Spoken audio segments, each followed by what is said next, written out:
Pag-uusapan tayo ngayon tungkol doon sa nakuha daw na meteorite na nakapaglusaw ng mga bakal, no? Pako.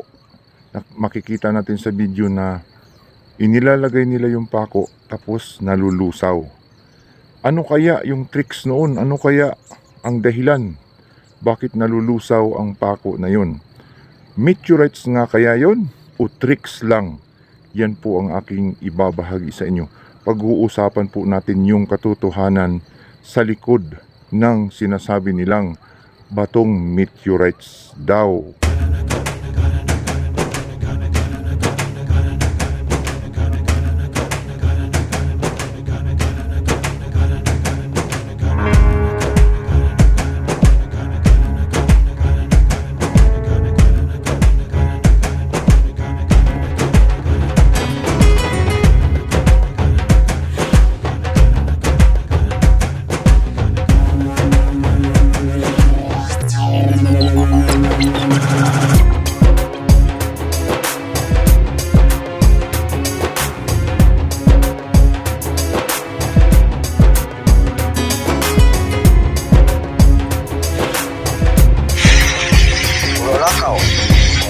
Bakal ng bahay ito ah.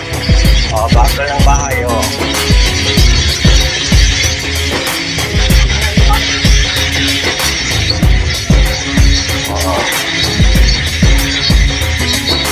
Tunay ng bulalak no.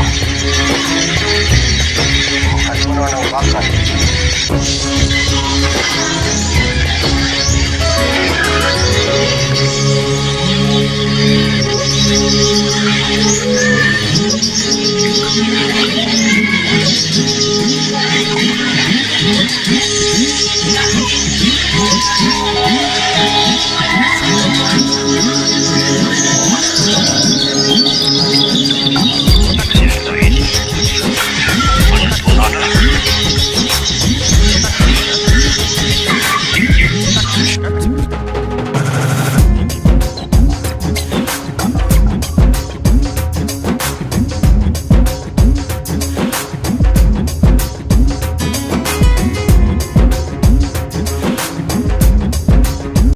Gandang araw po sa inyong lahat, mayong adlaw sa inyong tanan diha sa Kabisayaan ug Kamindanawan. Naimbag na adlaw kada kayo amin, mga kakabsat tayo na mga Ilocano.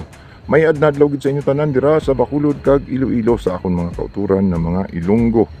Assalamualaikum warahmatullahi taala wa barakato. Luzon, Visayas, Mindanao hanggang Sabah.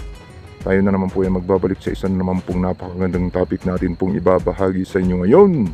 Tungkol po dito sa naglipana na mga video sa online sa Facebook tungkol dito sa sinasabing meteorites daw na nahukay nila na nakakalusaw ng bakal, no?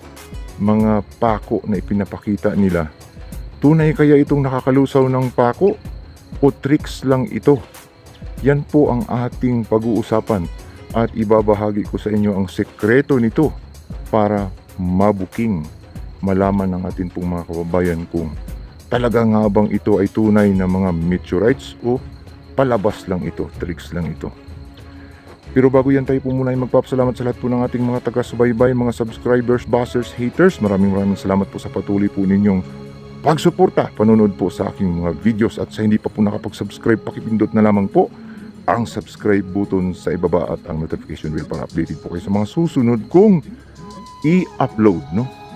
At bilang suporta po sa aking channel. Tayo nga po ay continue. Dire-diretso po tayo sa atin pong topic na pag-uusapan ngayon tungkol po dito sa mga ipinapalabas na video na sinasabing ito daw ay mga nahukay nila, nakuha nilang mga meteorites, no? At yun nga, ipinapalabas nila na nakakalusaw ito ng mga pako, bakal. Tunay kaya ito? Ito nga ang ating aalamin at ibabahagi ko sa inyo kung ano ang sikreto nito. Ano ang pinakatalinghaga nito sa likod na kanila pong mga sinasabing ito daw ay mga meteorites na kanila pong mga nahukay, no? Kaya standby po kayo kasi isa-isahin po natin yan, no? Pero bago yan, nais po natin iparating sa atin pong mga tagapanood na ito pong ating pagbabahagi ay sarili po nating sikap, research po natin ito At kung maniwala kayo ay wala namang mawawala. Sa hindi naman naniniwala ay malaya po kayong tumanggi. So tayo po ay direkta doon sa ating topic natin pag-uusapan tungkol po dito, no, sa mga videos, no, na sinasabing meteorites daw ito. Meteorites nga ba ito? Sa ating makikita, no, ang batong ito ay maitim at sinasabi na meteorites. Ano nga ba ang meteorites, no? Ang meteorites ay galing sa kalawakan, nabuo sa kalawakan. Ito po ay may content na iron at saka nickel, no? At ayon sa science, ito po ay hindi nakakalusaw ng kahit anong klasing metal, no? Kasi ang temperatura ay hindi naman ganun kainit. At ang nakakalusaw lang po ng bakal, no, ay yung mga tinatawag na pressurized, no, acetylene.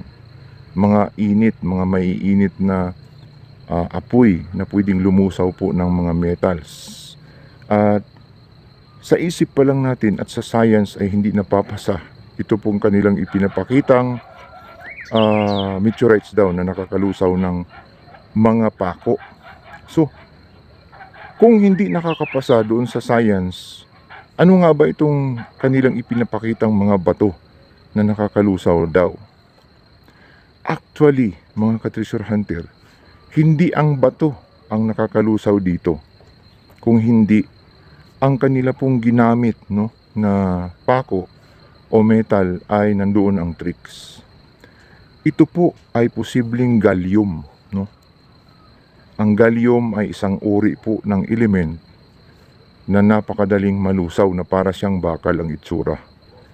Ang gallium ay mayroon pong tinatawag na 29 degrees Celsius, no, yung temperatura na pwedeng lumusaw sa kanya.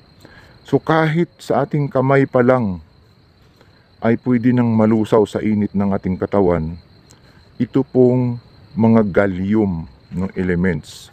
Ito ay para din siyang bakal kapag titingnan natin at madali siyang ihugis na parang pako o pako.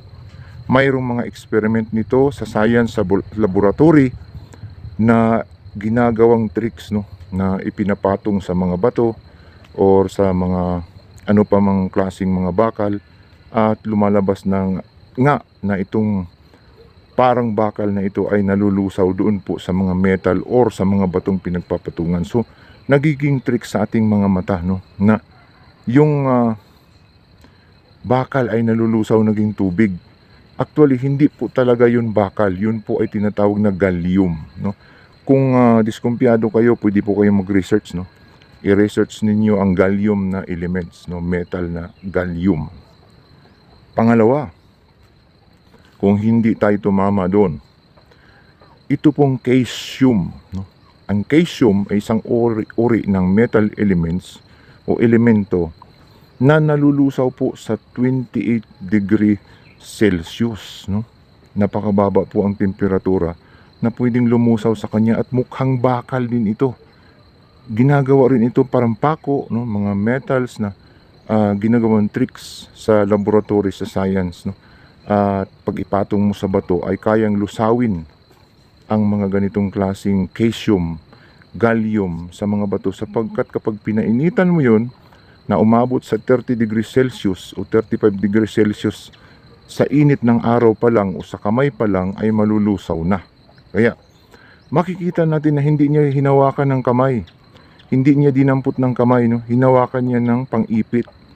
Kasi kapag kamay ay posibleng malusaw sa kamay yun kasi ang init ng ating dugo ay posibleng makapaglusaw doon po sa tinatawag na caesium na elemento, no, na pormang bakal na yun. Nagagawin niyang tricks doon, ipapatong niya sa bato. So yun po yung katotohanan dyan. At kung kayo po ay diskumpiyado, pwede po kayong mag-research sa online, sa Google, sa libro, sa encyclopedia tungkol po sa gallium at saka sa caesium na mga metal elements. So huling-huli natin na 100%, no, 101% na yung kanilang ipinapakita ay hindi po yun meteorites. So malaking scam po ito kung mabibili o bibilhin ng atin pong mga kababayang Pilipino na walang alam, no? Na namamangha, nakikita nila nalulusaw ng parang bakal. Yun po ay tricks sa science, tinatag laboratory experiment. Kung wala tayong alam, ignorante tayo, hindi tayo nakapag-aral ng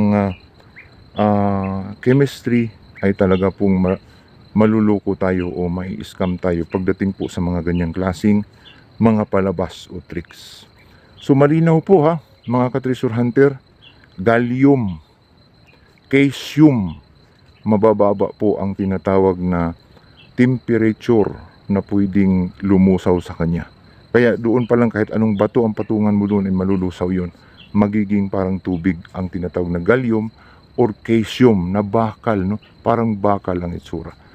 So sana po ay nakapag-ambag na naman tayo sa inyo ng kaunting kaalaman tungkol po dito sa mga posibleng ini-scam ng atin pong mga kababayan sa online, no? Akala nila makakalusot sila sa atin. So hindi sila makakalusot sapagkat tayo ay may idea, may alam. Iba na ang may alam, hindi basta-bastang maiisahan, no? So hanggang dito na lamang po. Maraming salamat po sa patuloy po ninyong pagsuporta, panunood po sa aking mga videos, no? At kung nagustuhan ninyo ito, paki-share, like na lang sa atin pong video. Hanggang sa sunod po inyong ka-treasure hunter nagsasabing kapag tayo po ay naghahanap, tsak na tayo ay makakahanap.